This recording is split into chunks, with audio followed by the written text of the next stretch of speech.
कोयटा समेत बलूचिस्तान के जिन शहरों में मुख्तलिफ मकामात पर कलअदम अस्करियत पसंद तंजीम BLA की जानिब से जो हमले किए गए थे, उनके बाद से नोशकी के सिवा बाकी तमाम शहरों में मामूलात ज़िंदगी मामूल पर आ गए हैं। कोयटा से आज 5 रोज़ बाद ट्रेन सर्विस बहाल हो गई है। ताहम मोबाइल फ़ोन पर इंटरनेट सर्विस ताहाल मुअत्तल है। कोयटा और तफ्तान के दरमियान शाहराह के सिवा बाकी शाहराहों पर ट्रैफिक भी दिन के औकात में मामूल के मुताबिक चल रही है।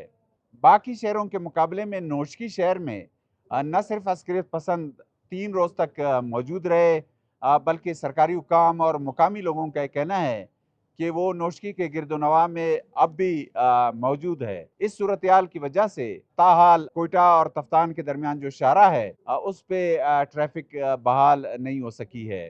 कोयटा की जानिब से नोशकी के लिए ट्रैफिक बंद होने की वजह से नोशकी और गिरदोनवा के इलाकों में खुराकी अशिया की किल्लत पैदा हो गई है। नोशकी के मुकामी लोगों से हमारी बात हुई, उनका कहना था कि खुराकी अशिया की किल्लत की वजह से जो बुनियादी अशिया है उनकी कीमतों में बहुत ज़्यादा इज़ाफ़ा हो गया है। कीमतों में इज़ाफ़े और खुराकी अशिया की किल्लत की वजह से उनकी मुश्किलात अभी तक बरकरार हैं। दूसरी जानिब पाकिस्तान फ़ौज के ताल्लुकात आमा के इदारे ISPR की जानिब से सिक्योरिटी फोर्सेस की कार्रवाइयों के हवाले से एक बयान जारी किया गया है। ISPR के बयान के मुताबिक अस्करियत पसंदों के खिलाफ कार्रवाइयों के दौरान 22 सिक्योरिटी एहलकार मारे गए हैं, जबकि 36 आम शहरियों की भी हलाकत हुई है।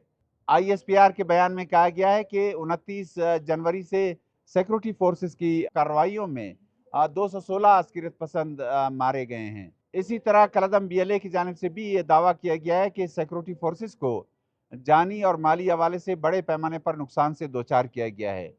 ताहम जो आज़ाद ज़राए हैं, उनसे अब तक दोनों फ़रीक़ैन की इन दावों की तस्दीक नहीं हो सकी है।